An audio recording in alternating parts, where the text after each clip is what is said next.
Railway स्थानक असतील, त्या ठिकाणी वंदे भारत ट्रेन असतील, घरकुल योजना असतील, आयुष्यमान आरोग्य योजना असेल, पासपोर्ट पूर्वी पासपोर्ट 2014च्या पूर्वी पासपोर्ट मिळायला 15 ते 1 महिना लागत होता. आता 7 दिवसात तुम्हाला पासपोर्ट घरपोच होतोय. आता त्याच्यामुळे हा जो बदल झालाय हा 2014 नंतरचा झालेला बदल आहे. आणि त्यामुळे नरेंद्र मोदी यांना तिसऱ्यांदा पंतप्रधान करण्यासाठी महायुतीचे सर्व कार्यकर्ते या ठिकाणी सज्ज झालेले आहेत. या ठिकाणी पुन्हा एकदा या मेळाव्याचं आयोजन करून महायुतीच्या सर्व कार्यकर्त्यांचं या ठिकाणी मी मनापासून स्वागत करतो आणि माझे 2 शब्द संपवतो. जय हिंद, जय महाराष्ट्र. इस राष्ट्र में उभर करके आए हैं. यह भारत का भौगोलिक मानचित्र माना कि काश्मीर से लेकर कन्याकुमारी तक रणनीति बनाने की योजनाबद्ध तरीके से आपके बीच बहुत जल्दी आदरणीय श्री देवेंद्र फडणवीस सर आएंगे और वो अपने बातों के माध्यम से आप लोगों को समझाएंगे. हमारे अभी आदरणीय निरंजन डावखरे साहब का आगमन हुआ है. मैं आपका हार्दिक अभिनंदन करता हूं डावखरे साहब. और मेरे मित्रों पोहोचले आणि आता खासदार होणार त्यांना विनंती करतो नरेशजी मस्के यांना की अतिशय थोडक्यात मुंबई सकट हा समन्वय रंगमाल विजन हा मतदार भगवामय केल्याशिवाय स्वस्थ बसणार नाही. तमाम महायुतीचे सर्व उमेदवार या सगळ्या भागामधला निश्चितपणे निघून जातील याच्याबद्दल माझ्या मनामध्ये कुठलीही शंका नाही. परंतु येणाऱ्या 48 तासामध्ये आपल्याला उरलेलं शेवटचं जीवाचं रान करायचंय. मतदाराला आपल्याला मतपेटीपर्यंत आणायचंय. मतदार मतपेटीपर्यंत आला तर तो महायुतीलाच मतदान करणार आहे. तो मोदीजींनाच मतदान करणार आहे. भारत माता की, छत्रपती शिवाजी महाराज की जय भवानी.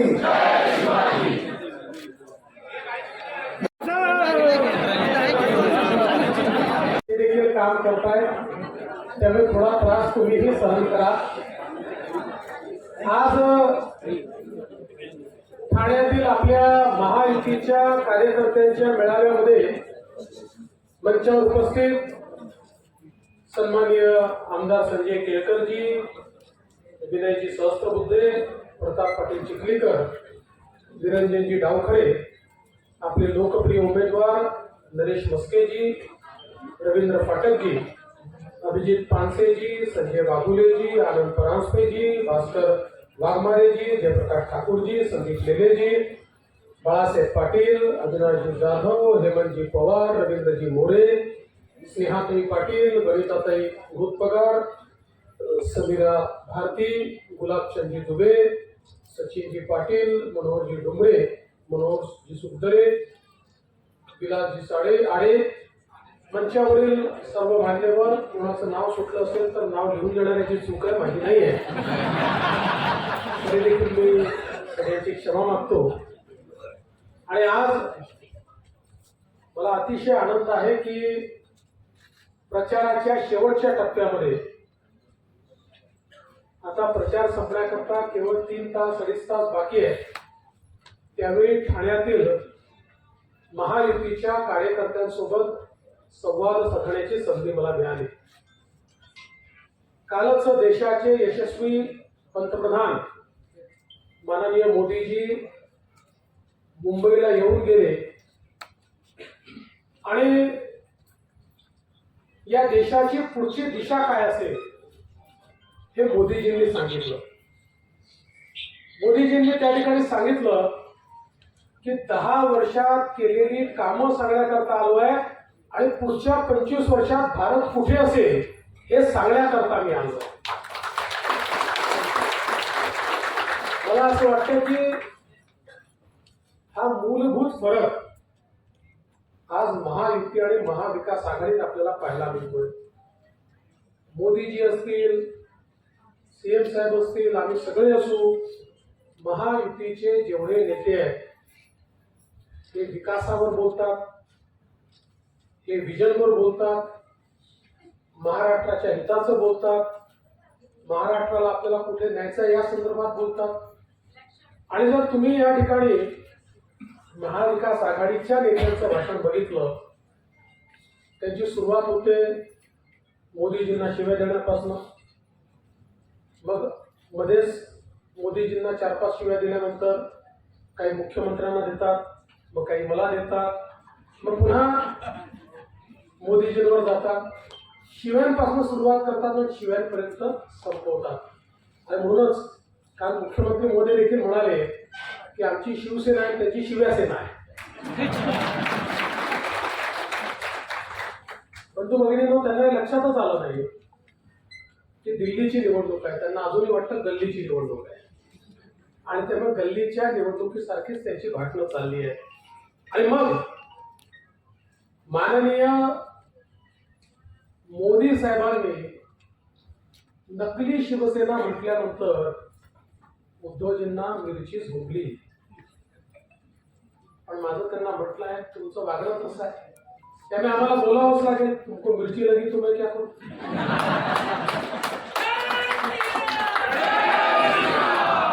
माझा तुम्हाला सवाल आहे, ते आपले विरोधक आहे म्हणून मी म्हणत नाही. तर मला एक सांगा की शिवसेना जी हिंदू हृदय सम्राट शिवसेना प्रमुख बाळासाहेब ठाकरेंची आहे, ती बाळासाहेब ठाकरेंचा उल्लेख जनाब बाळासाहेब ठाकरे म्हणून करू शकते का? जी शिवसेना हिंदू हृदय सम्राट बाळासाहेब ठाकरेंची आहे, त्या शिवसेनेचे कार्यकर्ते टिपू सुलतान जिंदाबादचे नारे लावू शकतात का? जी शिवसेना बाळासाहेब ठाकरेंची आहे, त्या शिवसेनेचा मुख्यमंत्री असताना याकूब मेमनची कबर सजवली जाते, ती खरी शिवसेना असू शकते का? ज्या पक्षाच्या प्रचाराकरता स्टार प्रचारक म्हणून मुंबई बॉम्बस्फोटातला आरोपी येतो, ती बाळासाहेबांची शिवसेना असू शकते का?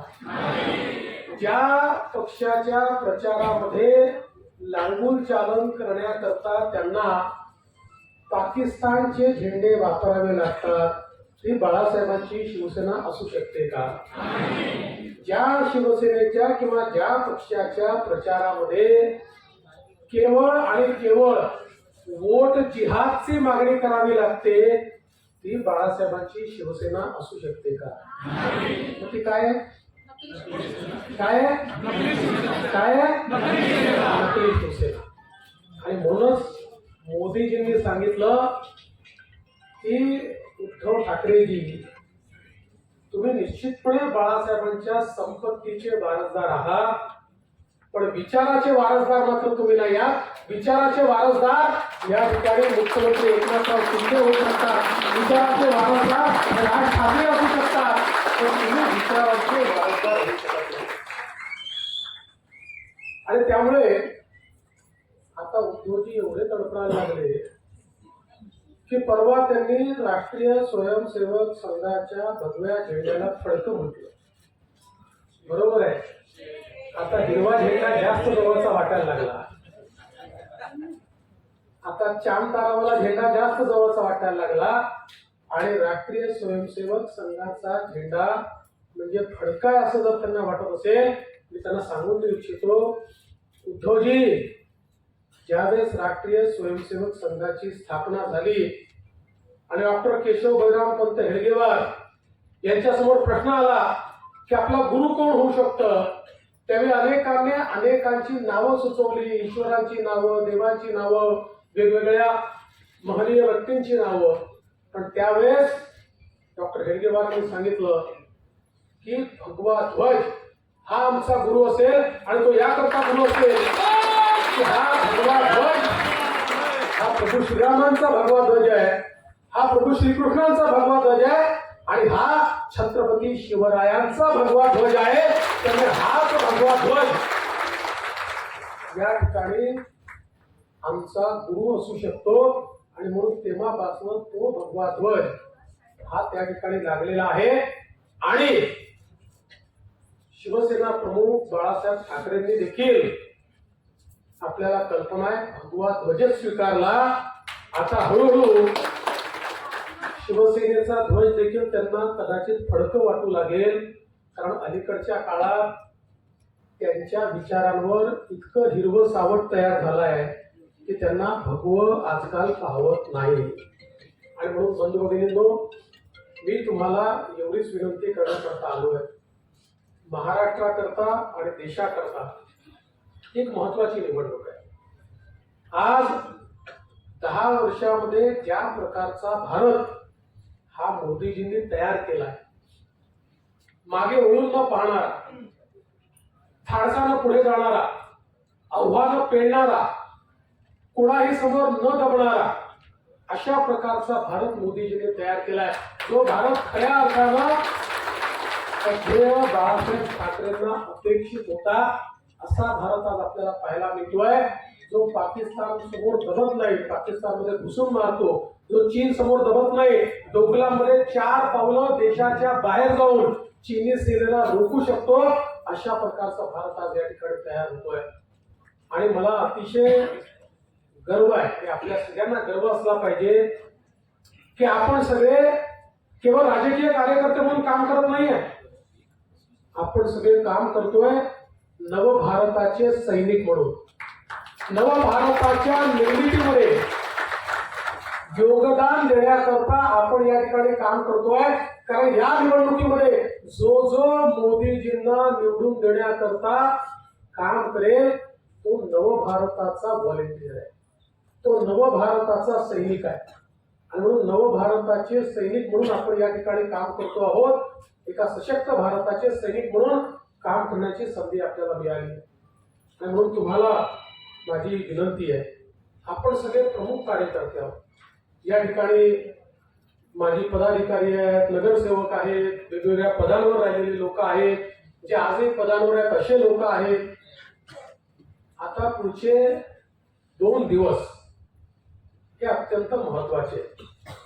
मोदीजींनी आपल्याकरता परिस्थिती पूर्ण तयार करून दिली.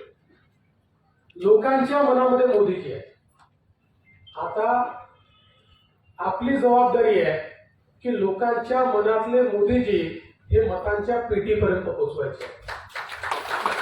एकदा तुम्ही त्यांना मताच्या पेटीपर्यंत पोहोचवलं तर बटन हे धनुष्यबाणाचंच ते दाबणार आहेत, याबद्दल आपल्या मनामध्ये कुठलीही शंका नाही. ठाण्याची जागा ही आपल्या सगळ्यांकरता अतिशय प्रेस्टिजची जागा आहे. कारण आपण या जागेवर अजेय राहिलो. एखाद दुसरा अपवाद सोडला म्हणजे 1977 पासून जर विचार केला तर या ठिकाणी 14 निवडणुका झाल्या. 14 निवडणुकांपैकी 2 वेळा केवळ आपल्याला पराजय स्वीकारावा लागला. बाकी 5 वेळा भारतीय जनता पार्टी आणि 7 वेळा शिवसेनाचे आपण त्या ठिकाणी 14 पैकी 12 वेळा या जागेवर आपण महायुती म्हणून निवडून आलो. एक प्रकारे आपला बालेकिल्ला. आणि या जागेवर येणाऱ्या ज्या 3 महानगरपालिका आहेत, या 3 महानगरपालिकांमध्ये आपली सत्ता होती. या 3 महानगरपालिका आपल्या आहेत. इथे असणारे सगळे आमदार आपले आहेत. त्यामुळे मला असं वाटतं की अनुकूलता खूप मोठ्या प्रमाणात आहे. आणि विशेषतः ठाणे लोकसभा मतदारसंघाचा जो मतदार आहे हा पूर्णपणे आपल्या विचारांचा मतदार आहे. अतिशय राष्ट्रभक्त, देशभक्त अशा प्रकारचा मतदार या ठिकाणी राहतो. ज्या मतदाराला मोदीजींना 3ऱ्यांदा प्रधानमंत्री होताना बघायचं आहे. पण हे सगळं जरी खरं असलं तरी लोकांपर्यंत पोहोचणं हे अत्यंत महत्वाचं आहे. मला विश्वास आहे आपण सगळे लोकांपर्यंत पोहोचले असालच. पण जिथे कमी राहिलेली आहे त्या ठिकाणी आपण गेलं पाहिजे. याचं कारण अनेक वेळा लोकांना असं वाटतं आम्हाला तर मत द्यायचं आहे पण मागायला कोणी आलं नाही, याचा अर्थ हे माजले आहे, यांनी आमचं मत गृहीत धरलं आहे. त्यामुळे आता यांना जरा हिसका दाखवणं द्या. तो काय आपल्या विरोधात मत देत नाही पण मग तो घरोघरूनच बाहेर निघत. म्हणून आपण निमंत्रण देणं म्हणजे काय, स्लिप पोचणं म्हणजे निमंत्रण देणं, मेसेज पोचणं म्हणजे निमंत्रण देणं, भेट होणं म्हणजे निमंत्रण देणं, आपलं एखादं पॅम्पलेट पोचणं म्हणजे असं आपलं निमंत्रण हे त्यांच्यापर्यंत पोचलंच पाहिजे. आता तुम्ही जनतेत गेला तर तुम्हाला फायदा आहे. की मागच्या काळात नगरसेवक म्हणून एखादी गोष्ट राहिली असेल तरी आता कोणी विचारत नाही. आता लोक हे लोकसभेकरता तुम्ही आले आहे, त्यामुळे लोक तुमचं स्वागतच करतात. लोक तुम्हाला त्या ठिकाणी मला असं वाटतं की निश्चितपणे तुमचं म्हणणं ऐकून घेतात.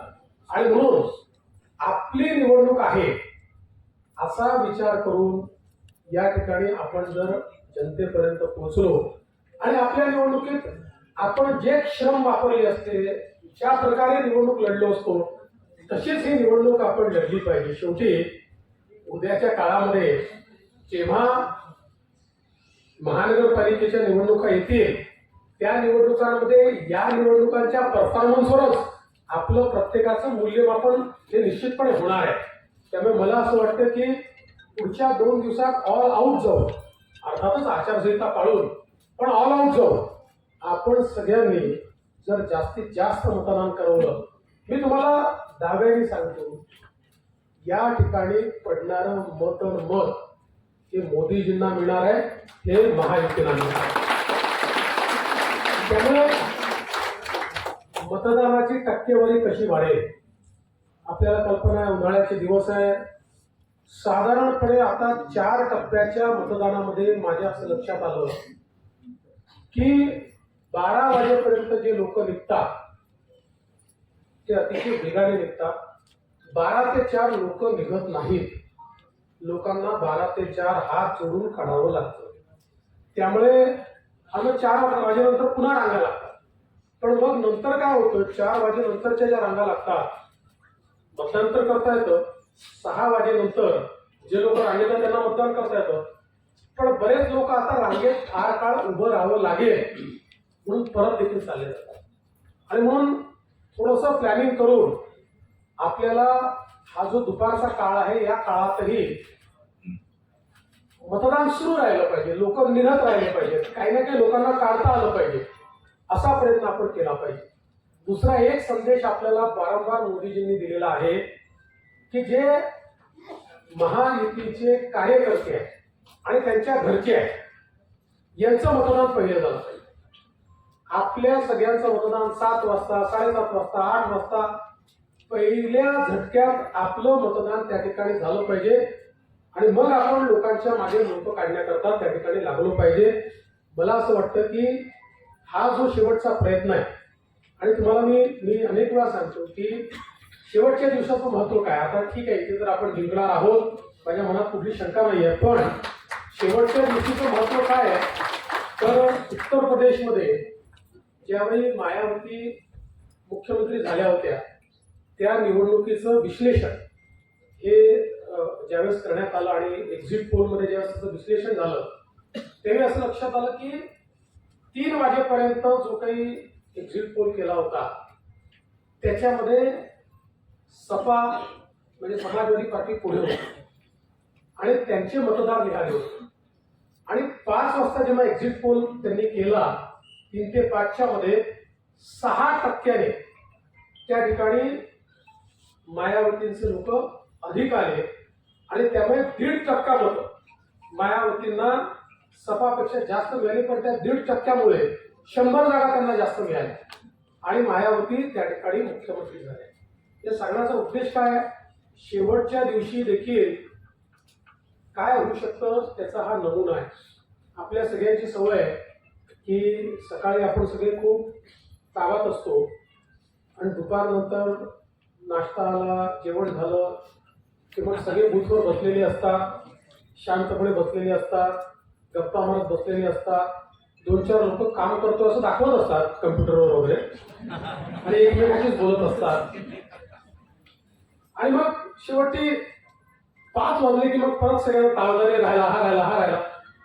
मला असं वाटतं की 20 तारीख आराम करायचाच नाही. 20 तारखेचा आराम मतदानाचा जे सर्टिफिकेट आहे ना तो आपला पोलिंग एजंट सर्टिफिकेट घेऊन आल्यानंतरच आराम करू अशा प्रकारच्या मानसिकतेत करो या मोरोच्या मानसिकतेमध्ये आपण सगळ्यांनी जर आपले बूथ सांभाळले तर मला विश्वास आहे की ठाणे ही जी जागा आहे मला असं वाटतं की तुमची जी काही कॉम्पिटिशन आहे ही हार जीतची कॉम्पिटिशन नाही आहे ठाण्याची.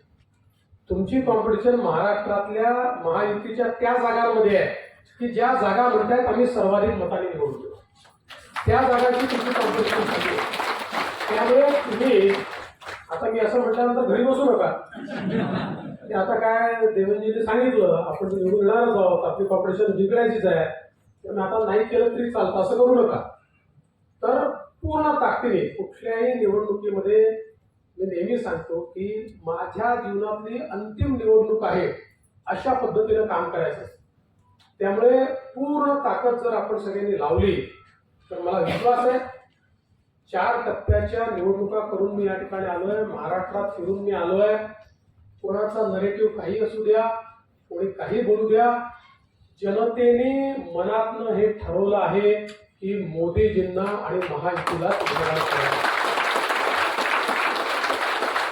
मी आज मला कोणीतरी सांगितलं की आज शरद पवार साहेब उद्धवजी यांची प्रेस कॉन्फरन्स झाली आणि उद्धवजींनी सांगितलं आमच्या 48 जागा येतील. मला एका पत्रकाराने विचारलं, म्हणाले उद्धवजी म्हणाले आमच्या 48 जागा येतील.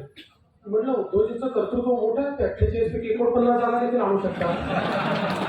आमच्या ते 49 वगैरे येतील असं मला वाटत नाही. त्याच्यामुळे मला असं वाटतं की आपण सगळे प्रॅक्टिकल लोक आहोत, जमिनीवर काम करणारे लोक आहोत. जमिनीवर काम करणाऱ्या लोकांनी पूर्ण क्षमतेने काम केलं पाहिजे. मी तुम्हाला या ठिकाणी शुभेच्छा देतो आणि मला विश्वास आहे 4 तारखेला ज्यावेळी मुख्यमंत्री महोदय आणि मी या ठिकाणी काउंटिंग संपताना येऊ त्यावेळी आपण गुलाल तर उधळत असूच, पण रेकॉर्ड मताने ठाणे जिंकलाय आणि ठाणे हा खरा बालेकिल्ला आहे हे आपण या ठिकाणी सिद्ध करू. त्याकरता आपण सगळ्यांनी काम करावं एवढीच विनंती करतो आणि माझं बोलणं संपवतो. धन्यवाद. भिवंडी येथे सुद्धा पुढील मेळाव्याकरता जायचं. त्यामुळे माझी सर्व कार्यकर्त्यांना एक विनंती आहे की माझं नाव जाहीर झाल्यापासून आपण दिवस रात्र मेहनत घेत आहात. आपण गाळलेला घाम, आपण आटवलेलं रक्त याचा एकही थेंब वाया जाणार नाही याची मी खात्री देतो. फक्त तुमच्याकडून एक वचन द्या की उरलेले काही तास आपण माझ्यासाठी नव्हे, ते देशाचे सन्माननीय पंतप्रधान आणि ज्यांच्या करिश्म्यावर आपण ही निवडणूक आत्मविश्वासाने लढत आहोत ते भारताचे कणखर पंतप्रधान नरेंद्रजी मोदी यांच्यासाठी उरलेल्या तासाचं शेवटचं रान करेल. आपण सगळेच राजकीय पार्श्वभूमी असलेले आहात, त्यामुळे आपल्याला माहीतच आहे जरी प्रचार संपला तरी आपले कार्यकर्ते धनुष्यबाण शेवटच्या क्षणापर्यंत लोकांच्या मनापर्यंत पोहोचवण्याचं काम करत असतात. त्यामुळे तुम्हाला मला मार्गदर्शन करण्याची गरज नाही, परंतु आपण ज्या मेहनतीने काम करत आहात आणि ज्या मेहनतीने या 10 ते 12 दिवसामध्ये या 6 विधानसभामध्ये मला लोकांपर्यंत पोहोचवण्याचं काम केलं. 6 विधानसभामध्ये शिवसेना भाजपचे आमदार आहेत आणि मला वाटतं राज्यातील हा एकमेव लोकसभा मतदारसंघ असेल की ज्या ठिकाणी शिवसेना भाजप युतीचे सर्व आमदार आहेत.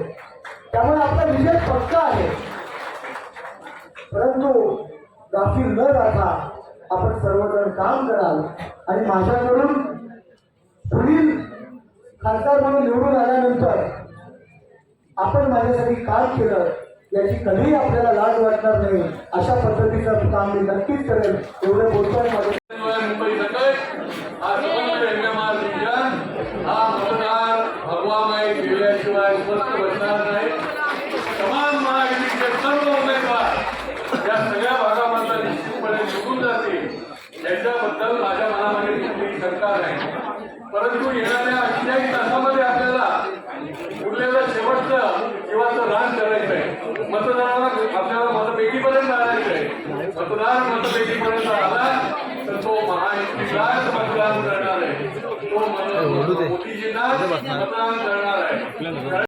देशभक्तों की इस तपस्या इस महाराष्ट्र पावन इस परंपरा का निर्वाह करते हुए इस राष्ट्र के दक्षिण सागर के तट पे एक में उम्र मराठा हिंदू अस्मिता शक्ति के प्रति हिंदू सम्राट माननीय बाला साहब ठाकरे के चरणों में सत प्रणाम करते हैं.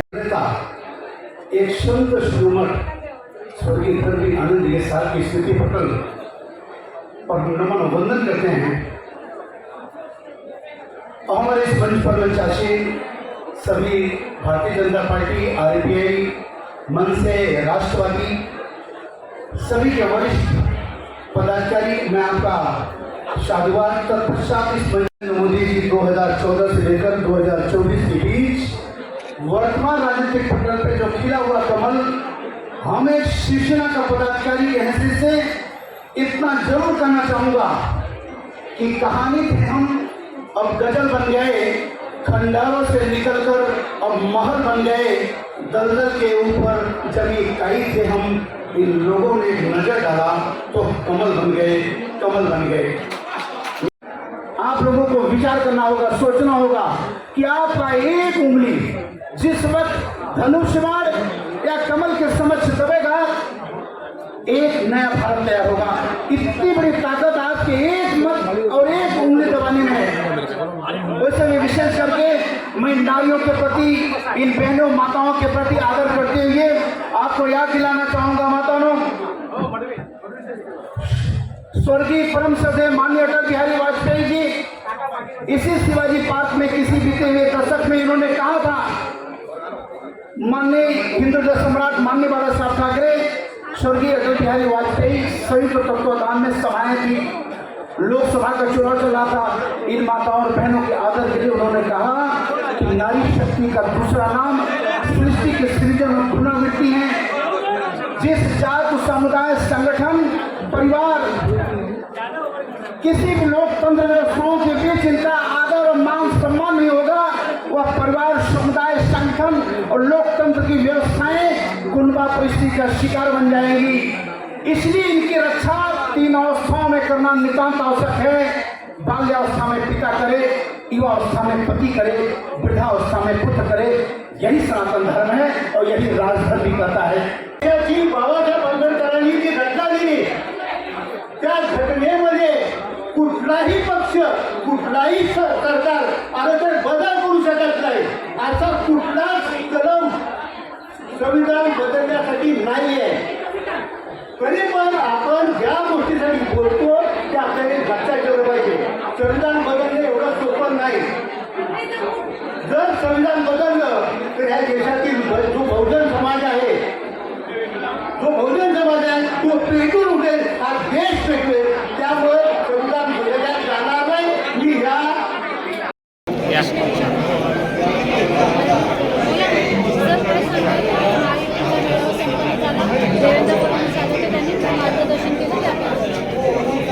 असं की निवडणुकीच्या शेवटच्या प्रचाराच्या दिवशी आज आमचे नेते देवेंद्र फडणवीस यांनी येऊन या ठिकाणी महायुतीच्या सर्व कार्यकर्त्यांमध्ये एक नवीन उत्साह, नवीन जोश भरला आहे आणि त्यामुळे सगळे कार्यकर्ते आमचे आता बूथवरती निवडणुकीच्या व्यवस्थापनाचा जो शेवटचा भाग असतो की मतदारांना बाहेर काढणं, त्यांना त्या स्लिप्स वाटणं आणि अधिकाधिक मतदान होईल हे पाहणं।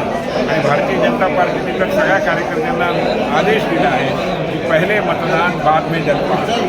त्यामुळे नाश्ता करण्यापूर्वी आधी मतदान करा, पुन्हा चढण्यापूर्वी आधी रांगेत उभे राहा आणि येताना ती स्लिप घेऊन या, म्हणजे वेळ जाणार नाही। या पद्धतीने आम्ही सगळ्यांना आवाहन करतो। मी या आपल्या माध्यमातूनही सगळ्या मतदारांना आवाहन करतो की त्या दिवशी आपला मतदान केंद्राचा जो बूथ आहे ते बूथ म्हणजे एक मंदिर आहे, त्या मंदिरात जाऊन आपण नरेंद्र मोदींच्यासाठी एक प्रकारे कमळाचं किंवा धनुष्यबाणाचं बटन दाबून आपल्या देवाची अर्चना, म्हणजे लोकशाहीची पूजा करायची, ती करण्याकरता आपण धन्यवाद सर। काही आज महायुतीचा मेळावा संपन्न झाला, प्रचाराचा शेवटचा दिवस होता आणि देवेंद्र फडणवीसजी सगळ्यांना संबोधित करण्यासाठी आला, ते काय सांगणार? नमस्कार।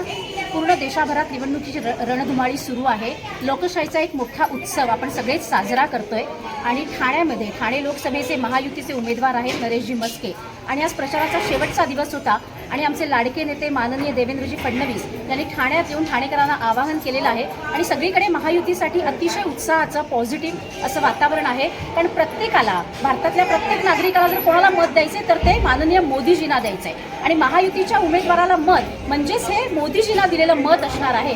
कारण गेल्या 10 वर्षातली अनेक विकास कामं, मोदीजींचं काम याने पूर्ण जनता हे त्यांना ठाम विश्वास आहे की पुन्हा एकदा भारताला जर चांगले दिवस कोण आणू शकेल तर ते फक्त आणि फक्त मोदीजीच आणू शकतील आणि या देशात आता खऱ्या अर्थाने रामराज्याला सुरुवात झाली। झालेली आहे आणि म्हणूनच महायुतीसाठी तुम्ही महाराष्ट्रात बोला तर अतिशय उत्साहाचं पॉझिटिव्ह वातावरण आहे आणि आम्हाला सगळ्यांनाच ही खात्री आहे, कारण महायुतीचा प्रत्येक कार्यकर्ता प्रत्येक उमेदवाराला निवडून आणण्यासाठी अपार असे कष्ट घेतोय, मेहनत घेतोय. त्याच्यामुळे आम्हाला सगळ्यांना हा विश्वास आहे की महायुतीचे जास्तीत जास्त म्हणजे 40 पार तर आम्ही नक्कीच करू. त्यामुळे ठाणे लोकसभेचे आपले महायुतीचे उमेदवार नरेशजी मस्के येत्या 20 तारखेला पूर्ण ठाणेकर जनतेला मी आवाहन करते की त्यांच्या पाठीमागे भक्कमपणे उभे राहा आणि धनुष्यबाणाचं बटन दाबून नरेशजी मस्के यांना प्रचंड बहुमताने विजयी करा. मॅडम, आता फक्त थोडे तास बाकी आहेत, 48 घंटे. त्यासाठी तुमची आता तुमच्या वॉर्डमध्ये काय काय तयारी चालू आहे?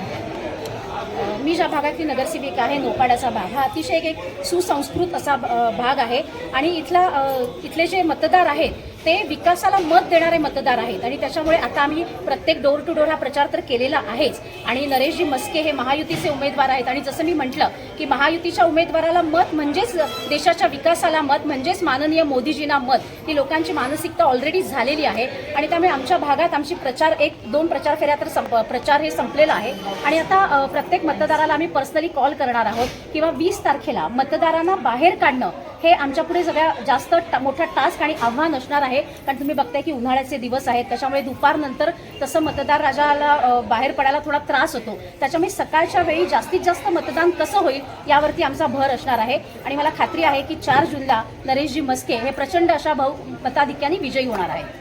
धन्यवाद मॅडम. धन्यवाद. ताई, काय सांगाल, आज महायुतीचे उमेदवार होते नरेशजी मस्के यांच्या प्रचारात आज महामेळावा संपन्न झाला, सगळे लोक होते, आपण सुद्धा आलात, काय सांगाल?